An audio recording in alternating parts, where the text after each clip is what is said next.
राष्ट्रीय Bauddh Mahasabha welcome you in this constitutional webinar. Rashtriya Bauddh महासभा आप सभी लोगों का इस संवैधानिक वेबिनार में स्वागत करते हैं।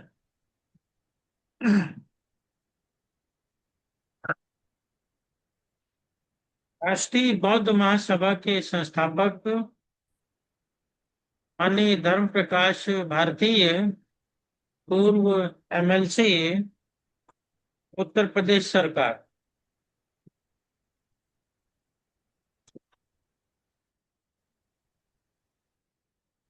राष्ट्रीय बौद्ध महासभा के राष्ट्रीय अध्यक्ष माननीय बीएस बौद्ध जी।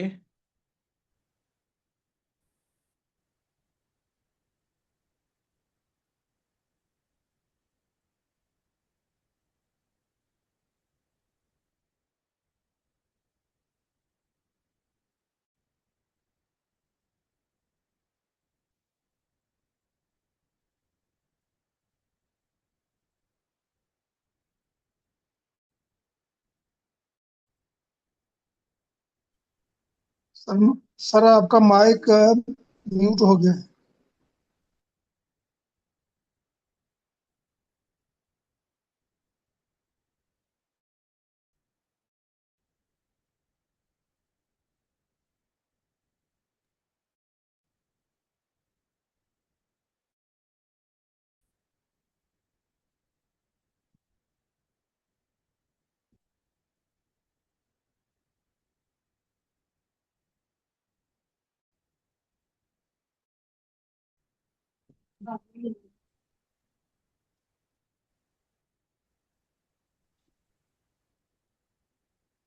ईमान सर, प्रोफेसर साहब, आपके माइक म्यूट हो गया है। आपकी आवाज नहीं आ रही सर। माइक म्यूट हो गया है। अच्छा अच्छा, ओके। आ तो रही सर, आ रही सर आवाज। अब आ रही सर आवाज अब। तो राष्ट्रीय बौद्ध महासभा के द्वारा आज की वेबिनार की अध्यक्षता कर रहे हैं माननीय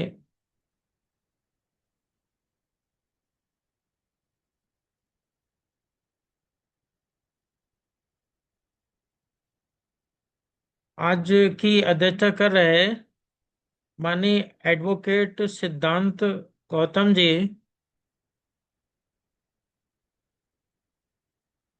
सदस्य संविधान ड्राफ्टिंग कमेटी दिल्ली। और संचालन कर रहे हैं माननीय सुरेंद्र सिंह करुणाकरण जी, मंडल अध्यक्ष, कानपुर, उत्तर प्रदेश। और राष्ट्रीय बौद्ध महासभा के राष्ट्रीय, प्रांतीय एवं जिला स्तर के समस्त पदाधिकारीगण, कार्यकर्तागण, उपासक, उपासिकाओं और भारत देश के समस्त नागरिकों,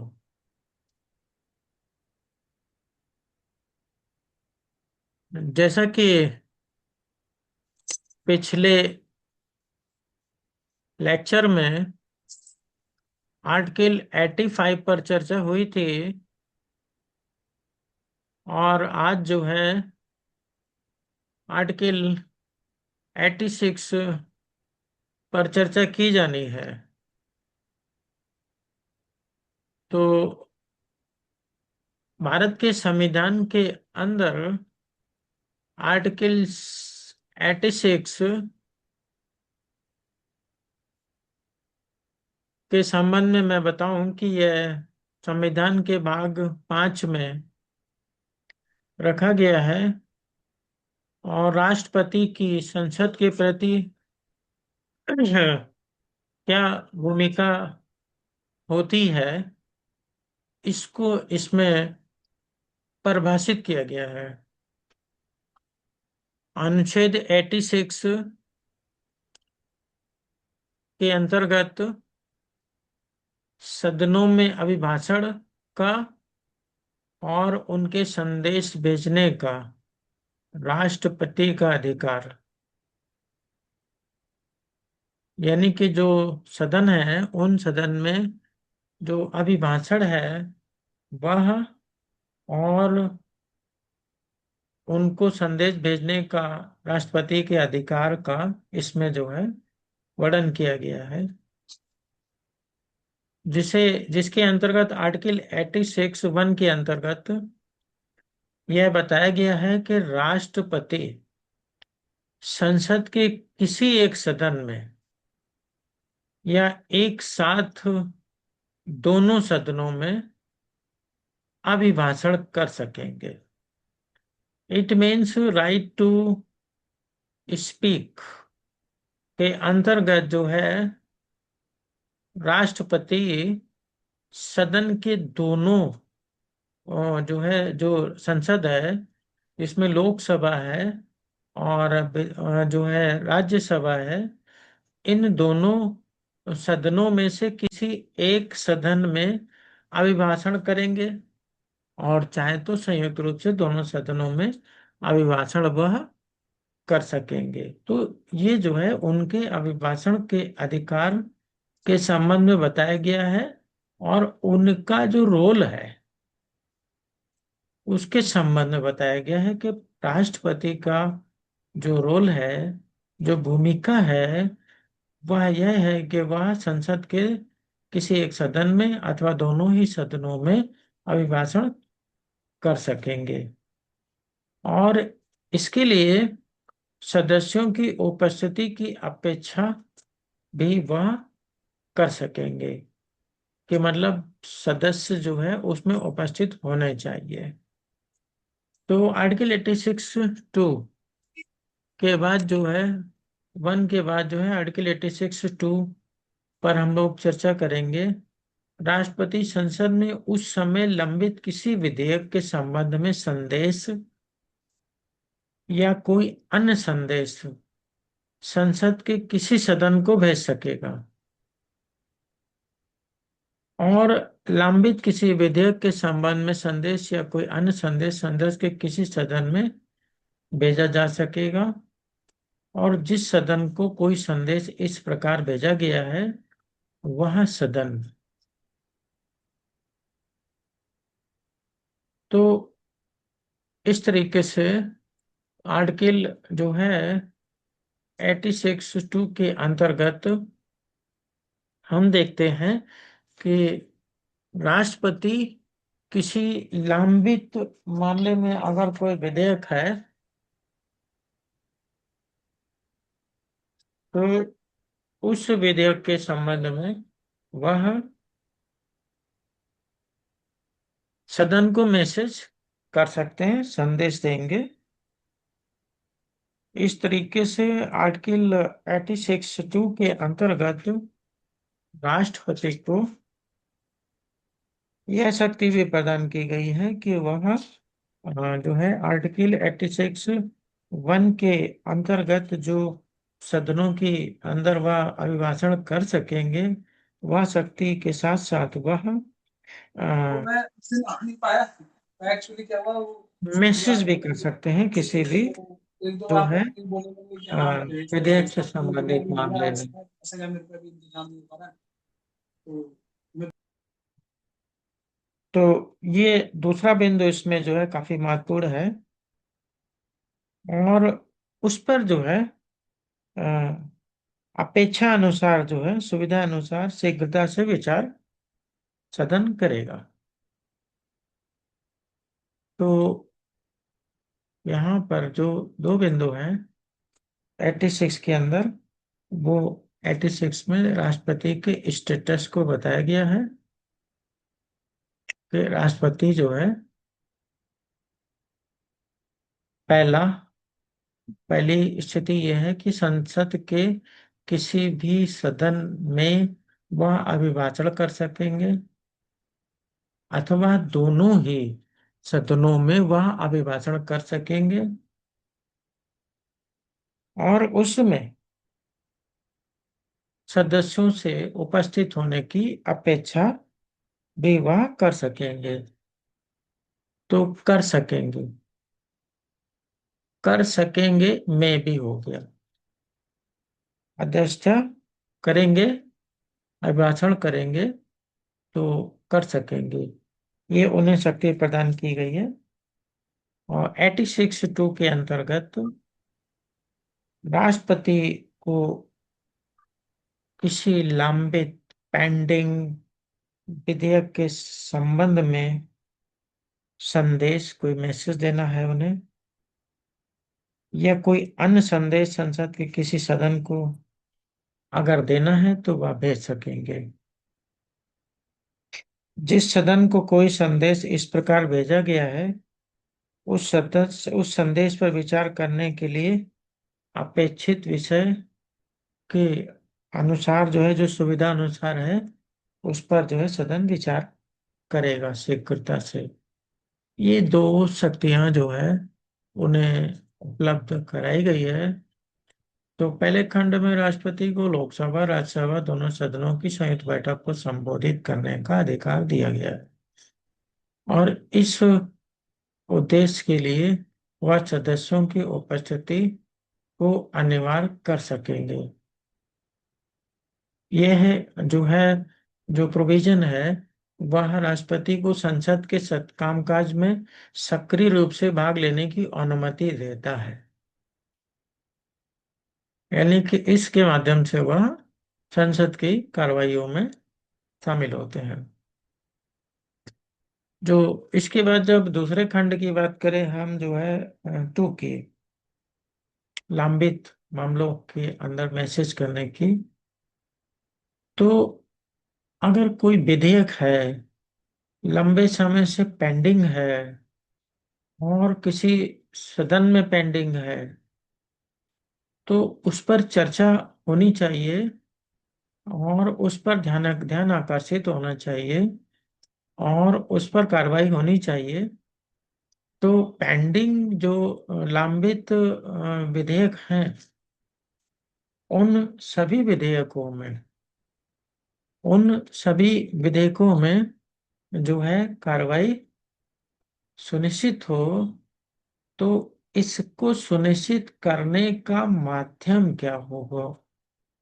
तो वह माध्यम भी राष्ट्रपति के माध्यम से प्रस्तुत किया गया है कि यह संदेश जो है वह किसी लंबित विधेयक से संबंधित मामलों में दे सकते हैं, या कोई अन्य महत्वपूर्ण राष्ट्रीय मुद्दा हो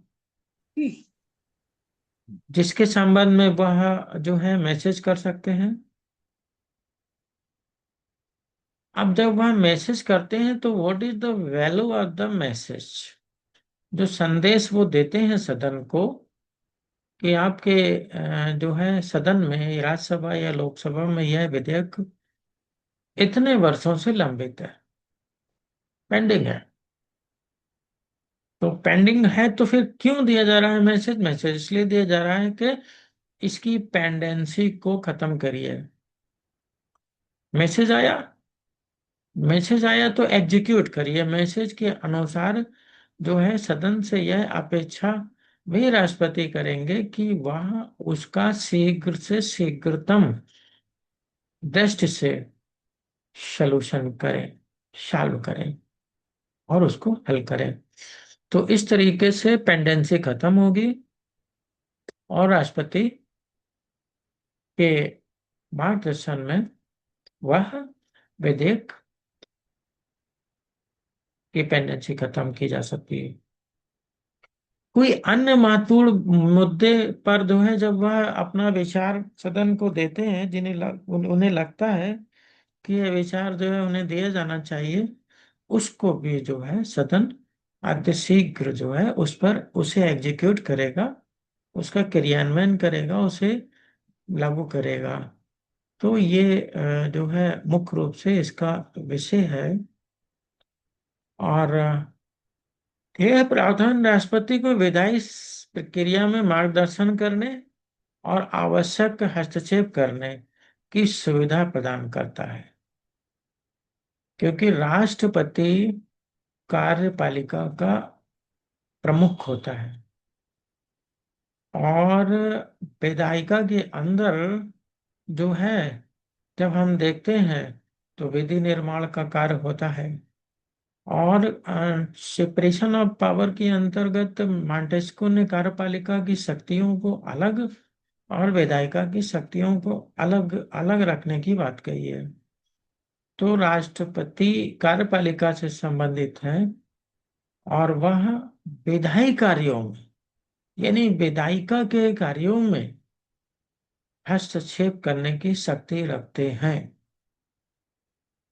यानी कार्यपालिका विधायिका के क्षेत्र में जा करके वहां की पेंडेंसी को दूर करने का काम करती है, यानी हस्तक्षेप करती है। जैसे कि जुडिशियल एक्टिविज्म के माध्यम से, यानी न्यायिक सक्रियता के माध्यम से विधायिका को निर्देश देती रहती है। अब जैसे आर्टिकल 21 है भारत के संविधान के अंदर, जो जीवन जीने का अधिकार प्रदान करता है। अब जीवन जीने का अधिकार प्रदान करता है और जीवन को गरिमापूर्ण जीवन जीने का अधिकार प्रदान करता है। परंतु जो भारत देश के अंदर शिक्षा प्रणाली है, उस शिक्षा प्रणाली के अंतर्गत बिना शिक्षा प्राप्त किए कोई भी व्यक्ति गरिमापूर्ण जीवन जी नहीं सकता है। और भारत की जो शिक्षा प्रणाली है वह इतनी महंगी है और इतनी जो है अव्यवस्थित है, जिसके कारण सभी व्यक्ति शिक्षित नहीं हो सकते। तो अगर सभी व्यक्ति शिक्षित नहीं हो सकते हैं तो वो गरिमापूर्ण जीवन जी भी नहीं सकते। अगर उनको गरिमापूर्ण जीवन जीना है तो उन्हें शिक्षित होना पड़ेगा, उन्हें अपने बच्चों को शिक्षित करना पड़ेगा। लेकिन नो मनी, जिस देश के अंदर लोग अनाज के लिए अनाज के लिए लाइन लगाते हैं और 5-5 6-6 घंटे खड़े रहते हैं, जिनके समय की कीमत ऐसी है कि भाई कितना भी समय लग मिल जाए 5 किलो अनाज मिलना चाहिए, तो ऐसे जो है व्यक्ति अपने बच्चों को कैसे शिक्षित करेंगे? तो ये समस्या बड़ी समस्या है। इसलिए माननीय सुप्रीम कोर्ट ऑफ इंडिया ने जुडिशियल एक्टिज्म के अंतर्गत और राज्य के नीति निर्देशक तत्वों के अंतर्गत जा करके, जहां पर जो है राज्य का यह कर्तव्य है, राज्य के नीति निर्देशक तत्वों के अंतर्गत ये राज्य का यह कर्तव्य है कि वहाँ दुर्बल वर्गों के लिए और जो जो शरीर से दुर्बल हैं उनके लिए स्वास्थ्य की व्यवस्था करे और उनकी सेहत सही करे और उन्हें शिक्षा की व्यवस्था करे। और तो अब शिक्षा की व्यवस्था करे तो शिक्षा की व्यवस्था डायरेक्टर प्रिंसिपल के अंतर्गत जो है कही गई है, परंतु यह फंडामेंटल राइट्स में कही नहीं गई। और जब फंडामेंटल राइट्स में नहीं की गई है, अनुच्छेद 12 से लेकर जब हम 35 तक देखते हैं, तो अल्पसंख्यकों के अधिकारों की बात अगर हम हटा दें तो वो जो है भारत के संविधान के अंदर शिक्षा की बात कहाँ पे है? तो वो जो है आर्टिकल 21 के अंतर्गत जो है राइट टू एजुकेशन के भी अधिकार को समाहित किया गया माननीय सुप्रीम कोर्ट के द्वारा, जिसे जुडिशियल एक्टिविज्म कहते हैं। और फिर उसके बाद वो डिसीजन के माध्यम से उन्हें डायरेक्शन दिया और फिर जो है भारत की पार्लियामेंट ने आर्टिकल 21A जो है आर्टिकल 21 में सम्मिलित किया, जो अनिवार्य रूप से बच्चों को शिक्षित करने का प्रावधान करता है। मतलब it means it is a fundamental right. It is not only fundamental right, is it Article 21, and Article 21 is a very important article because it belongs to our life and dignity. So no person shall be deprived of his life and liberty except the procedure established by law। यानी कि किसी भी व्यक्ति के प्राण एवं दैहिक अधिकार को विधि द्वारा स्थापित प्रक्रिया से ही छीना जा सकता है, अन्यथा नहीं। तो जीवन जीने का अधिकार दिया। जीवन जीने के अधिकार के अंतर्गत शिक्षा का अधिकार बहुत महत्वपूर्ण है। बिना शिक्षित हुए कोई व्यक्ति सम्मान के साथ जीवन नहीं जी सकता, गरिमा के साथ जीवन नहीं जी सकता, इज्जत और सम्मान नहीं मिलेगा।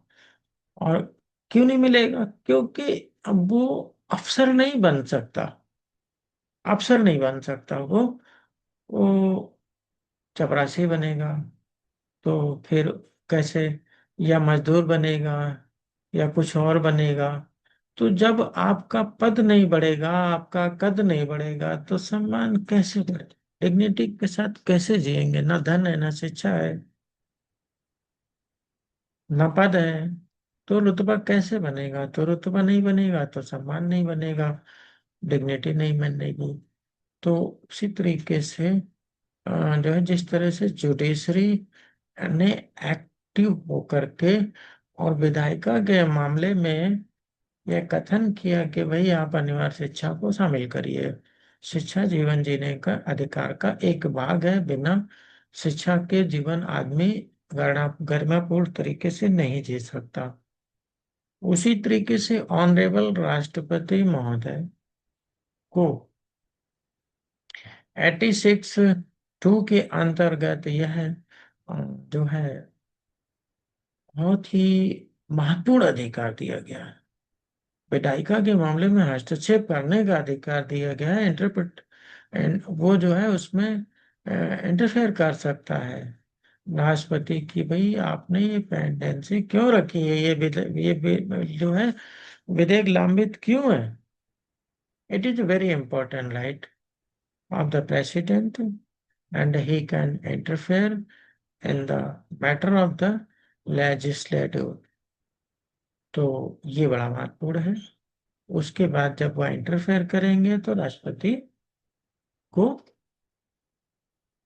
जो उन्होंने इंटरफेयर किया है, तो उसका बेनिफिट मिलेगा कि भाई जो है इसको एग्जीक्यूट करिए। तो तुरंत जो है संसद सदस्य उस पर कार्रवाई करेंगे, विधेयक बनेगा। इसके अलावा अन्य मामलों में भी जहाँ वह उचित समझते हैं मैसेज कर सकते हैं, एड्रेस कर सकते हैं। तो ये चीजें हैं। तो इस तरीके से ये बड़ा महत्वपूर्ण है। अगर हम इसके महत्व की बात करें तो यह इतना महत्वपूर्ण है कि लोकतांत्रिक जो है व्यवस्था का एक आधार स्तंभ है।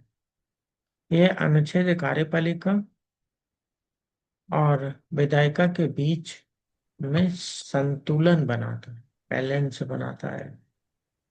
तो राष्ट्रीय एकता यानी कि राष्ट्रीय महत्व के मुद्दे पर भी जो है ऑनरेबल प्रेसिडेंट जो है अपना ध्यान आकर्षित कर सकते हैं।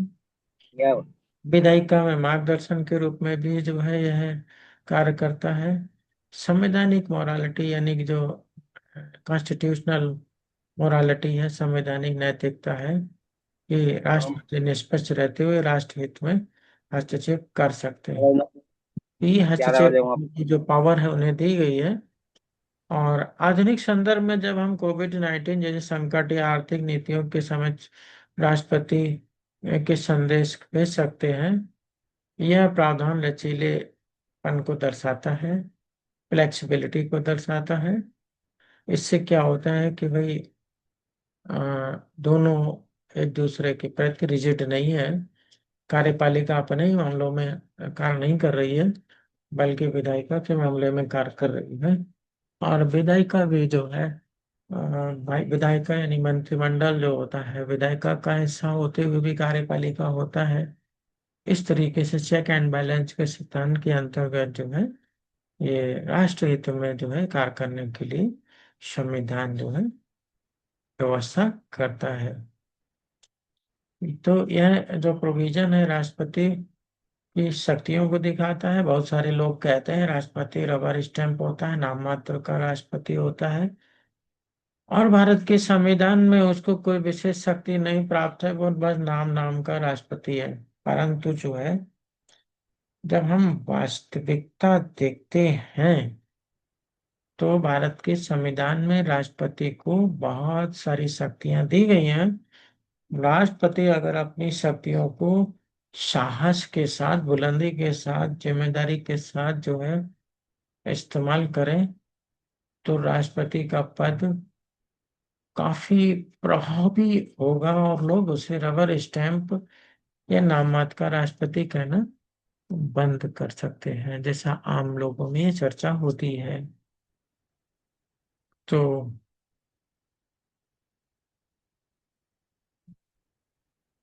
हम इस आर्टिकल के संबंध में यही कहना चाहते हैं कि लोगों को यह समझना चाहिए कि भारत का संविधान सेपरेशन ऑफ पावर यानी शक्ति के पृथक्करण के सिद्धांत के साथ साथ जो है समन्वय भी सुनिश्चित करता है, एक दूसरे में चेक एंड बैलेंस का सिद्धांत भी लागू करता है।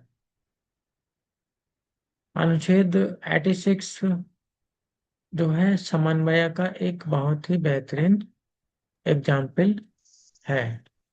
तो इस तरीके से हम कह सकते हैं कि अनुच्छेद 86 जो है लोकतंत्र में राष्ट्रपति की स्टेटस को और राष्ट्रपति की शक्ति को बताता है। राष्ट्रपति द्वारा जो है लंबित मामले में हस्तक्षेप करने के अधिकार को सृजित करता है। बहुत सारे मूल मुद्दे जो राष्ट्र हित में हैं उन पर चर्चा करने के लिए मैसेज करने की शक्ति प्रदान करता है। इस तरीके से हम देखते हैं कि यह है राष्ट्रपति की जो शक्ति है आर्टिकल 86 में दी गई है, यह है विधायिका को निरंकुश और तानाशाह होने से रोकती है। जैसा कि बाबा साहब डॉक्टर बी आर अम्बेडकर से जब पूछा गया कि what is the definition of Indian constitution, Bharat के संविधान की परिभाषा क्या है, यानी संविधान की परिभाषा क्या है, तो उन्होंने कहा कि संविधान एक मौलिक दस्तावेज है जो राज्य के तीनों अंगों कार्यपालिका, न्यायपालिका और विधायिका की स्थिति एवं शक्तियों को स्पष्ट करता है। न केवल स्थिति एवं शक्तियों को स्पष्ट करता है बल्कि उन्हें निरंकुश और तानाशाह होने से रोकता भी है। तो जो बाबा साहब डॉक्टर बी आर अम्बेडकर ने डेफिनेशन देते हुए बताया, वह लक्षण यहाँ पर दिख रहा है कि इंटरफेयर जब कार्यपालिका विधायिका के मामले में करती है तो विधायिका के जो तानाशाही वाले रवैये को वह समाप्त करती है। अगर यह शक्ति राष्ट्रपति को ना दी जाए तो बहुत सारे विधेयक लंबित पड़े रहेंगे, बहुत सारे राष्ट्रीय हितों के संबंध में चर्चा नहीं होगी और हमारा देश जो है धीरे धीरे पीछे चला जाएगा और लोकतंत्र कमजोर हो जाएगा। लेकिन जब राष्ट्रपति को ये शक्ति दी गई है संविधान के अंदर, तो वह अपनी शक्तियों का इस्तेमाल करते हुए लंबित विधेयकों पर चर्चा करने के लिए सदन को कहेंगे। अन्य महत्वपूर्ण मुद्दों पर भी जो है वह मैसेज करेंगे और सदन जो है उस पर कार्य करेगा, जिसका परिणाम होगा कि जो है तानाशाही और निरंकुशता समाप्त होगी और हस्तक्षेप के माध्यम से रूल ऑफ लॉ को मेंटेन किया जाएगा, भारत के हित में, राष्ट्र के हित में कार्य होगा। तो यहीं पे मैं अपनी बात समाप्त करता हूँ। जय भीम, नमो बुद्धाय। डॉक्टर साहब, इसमें एक स्पष्टीकरण चाह रहे हैं हम। जैसे अगर किसी भी सदन को राष्ट्रपति संबोधित करना चाहते हैं किसी महत्वपूर्ण विषय पर, तो उस सदन में उपस्थिति की संख्या कितनी होनी चाहिए? कोई मिनिमम निर्धारित है क्या? इस आर्टिकल के अनुसार जो है वह अनिवार्य रूप से संसद के या दोनों सदनों के जिस सदन में वह संबोधित करना चाहते हैं, अनिवार्य रूप से वहां के सदस्यों को उपस्थित होना चाहिए। ये मतलब अनिवार्यता है। सभी सदस्यों को? हाँ, अनिवार्यता है इसमें। और जैसे मान लीजिए कोई राष्ट्रीय महत्व का मुद्दा है, जी। अभी जैसे कॉन्फ्लिक्ट हुआ है इंडिया पाकिस्तान का मई में, तो हाँ। उसमें कैबिनेट ने डिसीजन लिया हाँ। और वो राष्ट्रीय महत्व का मुद्दा था, राष्ट्र की हाँ। सुरक्षा से जुड़ा हुआ मुद्दा था। हाँ। तो उसमें क्योंकि हमारे जो राष्ट्रपति हैं वो हाँ। तीनों सेनाओं के सर्वोच्च कमांडर हैं, वो हाँ। राष्ट्रपति होने के साथ साथ एग्जीक्यूटिव के हेड, कार्यपालिका के मुखिया होने के साथ साथ वो हम्म। हमारी तीनों सेनाओं के मुखिया भी हैं, मीन्स हाँ। सुप्रीम कमांडर हैं आर्म फोर्सेस के। हाँ। तो और आर्म फोर्सेस को ही किसी भी आर्म्ड कॉन्फ्लिक्ट में, मीन्स मान लीजिए कोई आर्म कॉन्फ्लिक्ट होता है, युद्ध होता है, तो उसमें सेनाओं की ही भूमिका होती है और सेनाओं का सर्वोच्च कमांडर होता है राष्ट्रपति, और राष्ट्रपति हमारे कार्यपालिका के प्रमुख भी हैं। तो उस टाइम पर हमारी पार्लियामेंट को संबोधित नहीं किया गया राष्ट्रपति के द्वारा, क्योंकि डेमोक्रेसी में जो विल ऑफ पीपल है वो रिप्रेजेंट होती है बाई पार्लियामेंट। हम्म। तो उस टाइम पर ऐसा क्यों नहीं हुआ? अब ऐसा जबकि एक बहुत राष्ट्र के हित में और राष्ट्र की सुरक्षा से जुड़ा हुआ मुद्दा था वो। ऐसा क्यों नहीं हुआ सर? वकील साहब, अगर जज साहब निर्णय नहीं करते हैं तो ये जज साहब ही बता सकते हैं कि उन्होंने निर्णय क्यों नहीं किया। वकील कैसे बताएगा कि जज साहब ने निर्णय क्यों नहीं किया? ओके। वैसे अच्छा, अपेक्षा मतलब जो भारत देश की जनता की है, आपके सवाल से एक भावना प्रकट होती है कि भारत की जनता जो है माननीय जो है राष्ट्रपति से उस प्रकरण में, उस संदर्भ में यह अपेक्षा करती है या करती थी कि भाई आप दोनों सदनों को बताएं कि जो है इस बताएं। प्रकरण क्या है। बताएं। ये जो है भारत देश की जनता की अपेक्षा उनसे थी। और जी। अब चूंकि जो है यह अपेक्षा प्रिंट मीडिया के माध्यम से, इलेक्ट्रॉनिक मीडिया के माध्यम से या सोशल मीडिया के माध्यम से अगर बड़े पैमाने पर वहां तक पहुंचती, तो जाहिर है वो अपना इस पर एक्सप्लेनेशन जरूर देते। क्योंकि जी। जनादेश में देखा जाता है कि आपके पास शक्ति कितनी है। जी। अगर कोई आवाज लगाता है, अगर उसकी आवाज गले से निकलती ही नहीं है, जैसे कोई व्यक्ति पानी में डूब रहा हो नदी में, हाँ। और हाँ। वो हाँ। बचाओ बचाओ की आवाज लगाता है और आवाज निकलती ही नहीं, तो बचाने वाला कहाँ से सुनेगा? सुनेगा। लेकिन अगर बहुत सारे लोग चिल्लाएं बचाओ बचाओ, तो फिर बहुत सारे लोगों की आवाज जो है पहुंचती है। जनादेश जो है, जनता की आवाज में अगर दम है, मुद्दे में, तब दम आती है, एकता में शक्ति होती है। और एक होकर के जब हम किसी नारे को लगाते हैं, कोई बात कहते हैं, और बहुत सारे लोग जब लगाते हैं, तब सरकार भी सुनती है और सुप्रीम कोर्ट भी सुनती है। अभी आपने देखा कॉकरोच जनता पार्टी का एग्जाम्पल, के ऑनरेबल जो है सुप्रीम कोर्ट ऑफ इंडिया के अंदर जो है honourable chief chief justice justice mister Sharma ji ने जो है कुछ, सूर्यकांत जी। हाँ, शर्मा जी ने जो है सूर्यकांत। कुछ स्टेटमेंट दे दिया था, जिससे जो है कुछ देश की जनता के अंदर, खासतौर से युवा लोगों के अंदर नाराजगी पैदा हो गई थी।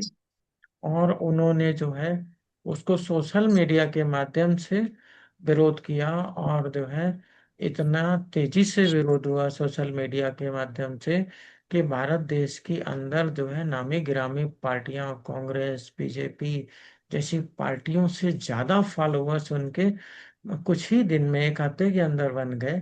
तो वह बढ़ती हुई संख्या जो करोड़ों में उनकी दिखी फॉलोअर्स, क्योंकि इतनी जल्दी राजनीतिक पार्टियों को छोड़ करके इतने सारे फॉलोअर्स उनके साथ आ जाना, यह एक ताकत का प्रतीक है और भारत के अंदर जो है असंतोष का प्रतीक है। और माननीय सुप्रीम कोर्ट के द्वारा की गई टिप्पणी से विस्मत लोगों ने उसको सपोर्ट दिया है। माननीय सुप्रीम कोर्ट की जो टिप्पणी है वह उससे लोग सहमत भी हो सकते हैं और उससे असहमत भी हो सकते हैं। तो भारत देश के अंदर युवा लोगों ने असहमति का भाव प्रकट करते हुए एक आक्रोश जनता पार्टी बना डाली। जी। तो इसमें पावर जी ऑफ द यूनिटी। जी जी। जैसे जी अमेरिका में अभी जो डोनाल्ड ट्रंप ने एक तरफा फैसला लेकर के, बिना पार्लियामेंट को कॉन्फिडेंस में लेकर के, और ईरान पर अटैक कर दिया, जी और वहां की पार्लियामेंट में अपोजिशन ने प्रेसिडेंट को बहुत बुरे तरीके से घेर लिया, और उन्होंने कहा कि भाई ये पावर जो किसी भी कंट्री पर अटैक करने की निर्णय लेने का अधिकार पार्लियामेंट को है, प्रेसिडेंट को नहीं है। तो हम्म, ये बात वहां के जो अपोजिशन पार्टी हैं, उन्होंने हाँ उस देश के नागरिकों को बताने का काम किया, और ये काम हमारे यहाँ पर नहीं हुआ। हाँ अब एक्चुअली ये जो है। काम हमारे यहाँ पर ना तो अपोजिशन ने ये काम किया, और जैसा आप कह रहे हैं कि पब्लिक में तो वो अवेयरनेस है ही नहीं कि भाई ये निर्णय लेने की क्षमता या निर्णय लेने का अधिकार किसके हाथ में है, ये हमारे देश की जनता को तो पता ही नहीं है। तो हमारे हाँ देश की जनता ने तो ये प्रश्न ही नहीं उठाया। हम्म, तो ये तो अब it is a matter of the people of India and they have yes. To raise this issue by the social media, by the print media, by the electronic media, by the vocal media, and then it will affect you. Correct. और जैसा आपने कहा कि भाई ये तो check and balance वाली system है, पार्लियामेंट एक चेक एंड बैलेंस का सिस्टम है। जुडिशरी चेक रखेगी लेजिस्लेचर पर, और लेजिस्लेचर चेक करेगी जुडिशरी को, और एग्जीक्यूटिव भी at the same time legislature को चेक करेगी। तो ये जो चेक एंड बैलेंस वाली जो स्थिति है, ये डेमोक्रेसी को वाइब्रेंट बनाने के लिए बहुत जरूरी है। हम्म ये आपने बहुत अच्छे तरीके से एक्सप्लेन किया कि ये चेक्स एंड बैलेंसेस जो है डेमोक्रेसी को सरवाइव करने के लिए बहुत जरूरी है। देखिए भारत देश के ये अंदर एक एग्जाम्पल के माध्यम से मैं अपनी बात बताऊंगा कि चिड़ियाघर होता है। चिड़ियाघर में एक ही प्रकार के पंछी अगर रखे जाए, हम्म सिर्फ एक एक सिर्फ कबूतर कबूतर आपको दिखे, तो हम्म आपने देखा होगा कि कबूतर जो है झुंड में रहते हैं। हम्म और जो कबूतर का झुंड उड़ता है उसमें सब कबूतर ही होते हैं। कभी आपने देखा कि उसमें कुछ तोते भी उड़ रहे हो? हम्म नहीं होता। कुछ कौवे उड़ रहे हो? नहीं होता। कबूतरों के झुंड में कबूतर रहते हैं, तोते के झुंड में तोते रहते हैं, और जो है हंसों के झुंड में हंस रहते हैं। तो यह एक खूबसूरती है हमारे देश की प्रकृति की कि सभी जानवरों जी को, सभी पक्षियों को, सभी को जो है प्राणियों को प्रकृति ने बनाया, सभी के समान अधिकार हैं और सभी को जीवन जीने का अधिकार है। परंतु जब कोई ऐसा चिड़ियाघर बनाया जाए जिसमें सिर्फ कबूतर ही कबूतर हो और बाकी तोते नहीं हो, हंस नहीं हो, दूसरे पंछी नहीं हो, उनको नहीं रहना चाहिए, उनको खाने को नहीं मिले, उनको पीने को नहीं मिले, उनको नष्ट कर दो, तो फिर उस चिड़ियाघर का भी भविष्य ज्यादा लंबा नहीं होगा, क्योंकि सिर्फ कबूतर कबूतर है तो फिर कबूतर खाना हो जाएगा और दूसरे हम्म पंछी नहीं होंगे तो उसकी खूबसूरती नहीं होगी। तो यस। भारत के अंदर सभी जातियों को सम्मान मिलना चाहिए।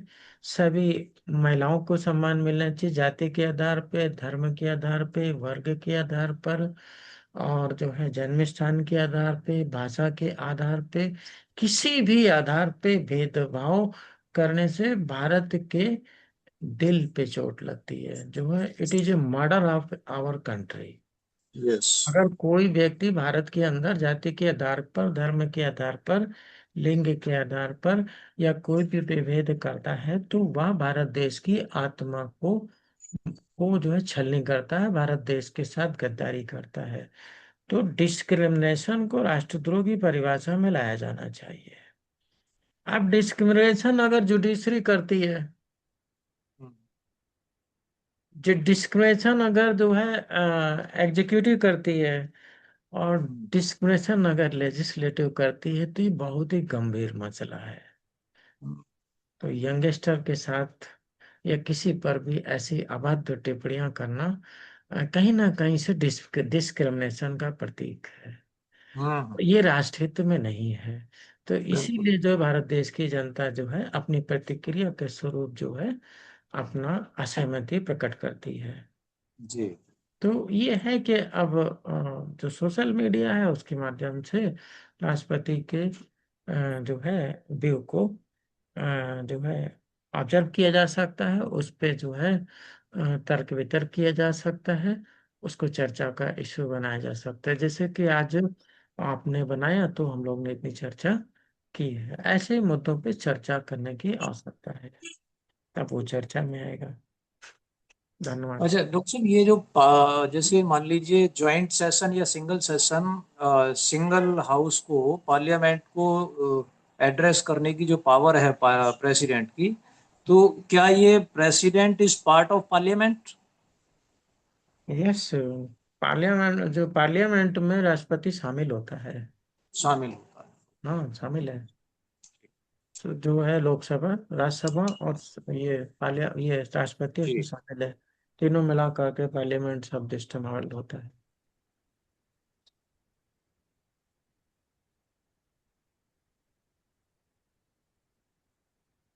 जी। ये सर, जो मान लीजिए जैसे कोई राष्ट्रीय महत्व का बहुत बड़ा मुद्दा आ रहा है, हम्म। और उसमें पार्लियामेंट के किसी भी सदन को संबोधित करने की आवश्यकता पड़ रही है, मीन्स अगर, क्योंकि अगर पूरे राष्ट्र को संदेश देना है या मतलब देश को बताना है, तो वो पार्लियामेंट को ही संबोधित करना पड़ेगा। इसका निर्णय कौन लेगा, मतलब ये डिसीजन कौन लेगा? राष्ट्रपति स्वयं लेते हैं या कैबिनेट लेती है? देखिए, राष्ट्रपति को इंटरफेयर करने की शक्ति प्रदान की गई है। हम्म। ये जो है हस्तक्षेप करने की शक्ति प्रदान करी गई है। हम्म। और वह हस्तक्षेप इसलिए करने की शक्ति प्रदान की गई है कि राष्ट्रहित के मुद्दे पे या कोई हम्म। विधेयक अगर लंबित है, तो वो कब तक लंबित रहेगा? हम्म। है, वह जनता के बीच में जो है बनाया जाए। और लंबित जी। क्यों है? इतने दिन से लंबित क्यों है वो हम्म। पेंडिंग क्यों है? जैसे कि माननीय सुप्रीम कोर्ट के अंदर बहुत सारे केसेस पेंडिंग है, तो क्यों है? हम्म। बहुत सारे केसेस अनलिस्टेड हैं, तो क्यों है? हम्म। और वो कब तक अनलिस्टेड रहेंगे? हम्म। क्या उनका नंबर कभी आएगा? नहीं आएगा। जी। तो ये who will raise this point? तो हम्म। विधायिका के अंदर राष्ट्रपति, क्योंकि राष्ट्रपति के द्वारा जब विधायिका के अंदर ऐसे महत्वपूर्ण मुद्दों पर मैसेज दिया जाएगा, संदेश दिया जाएगा, तो हम्म। वह पूरे के पूरे सदन के अंदर मेंबर्स ऑफ पार्लियामेंट या जो राज्यसभा के सदस्य हैं उनके बीच में जाएगा। और वह सब जो मेंबर्स होते हैं वो काफी संवेदनशील होते हैं, और वो जनता के प्रतिनिधि होते हैं। और उनके बीच में जाने का मतलब है पूरे देश की जनता के बीच में, देश में। पूरे देश के पीपुल ऑफ इंडिया को जो है राष्ट्रपति मैसेज कर रहे हैं कि भाई ये दिस प्रॉब्लम, करेक्ट। ये मैसेज है। करेक्ट। तो फिर करेक्ट। जनता या जनता के प्रतिनिधि उस मुद्दे को गंभीरता से लेंगे, उसका सलूशन करेंगे, तो हमारे देश की उन्नति होगी, प्रोग्रेस होगी, जी। और पेंडेंसी खत्म होगी। जी। तो ये है थैंक यू इसका। Doctor. Thank you doctor. Okay, welcome.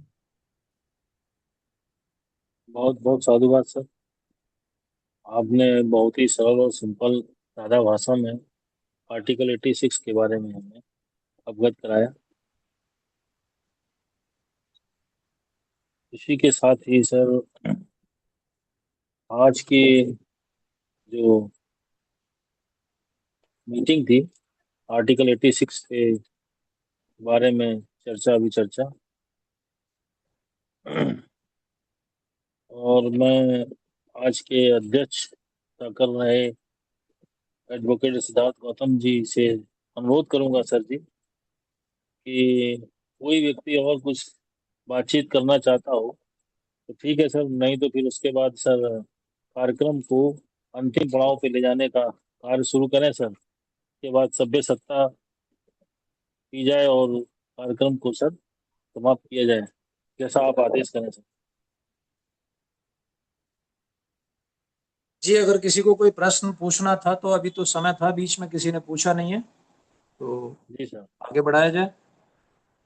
Ji sir, कार्यक्रम का जो अंतिम पड़ाव सर ये सभ्य सत्ता से होता है सर। आप आदेशित हैं तो मैं अनुरोध है आपसे, तो मैं सभ्य सत्ता शुरू करूं सर। जी जी। धन्यवाद सर। सभ्य सत्ता सुखी होन्तु। सभ्य सत्ता सुखी होन्तु। सभ्य होन्तु सुखेमिनो। सभ्य होन्तु चके विनो। सभ्य भद्राणि पश्यन्तु। सभ्य भद्राणि पश्यन्तु। मा कञ्चित् कामना। मा किंचित् दुःखमागमः। सभ्य सत्ता सुखी होन्तु। सभ्य सत्ता सुखी होन्तु। सभ्य होन्तु सुखेमिनो। सभ्य होन्तु चके सभ्य विनो। भद्राणि पश्यन्तु। मा सभ्य कञ्चित् कामना। सभ्य सत्ता सुखी होन्तु। सभ्य होन्तु सभ्य चके होन्तु च विनो। खेमिनो। सभ्य सभ्य भद्राणि पश्यन्तु। पश्यन्तु। मा मा किंचित् कञ्चित् कामना। दुःखमागमः। साधु साधु साधु। सबका मंगल हो। सभी को नमो बुद्धाय, जय भीम। नमो बुद्धाय, जय जय भीम। भीम, नमो बुद्धाय, सभी साथियों को सर। का मंगल हो, सबका मंगल हो, सबका सबका मंगल हो, मंगल सबका हो सर। मंगल। सभी उपासक एवं उपासिकाओं को नमो बुद्धाय, जय भीम।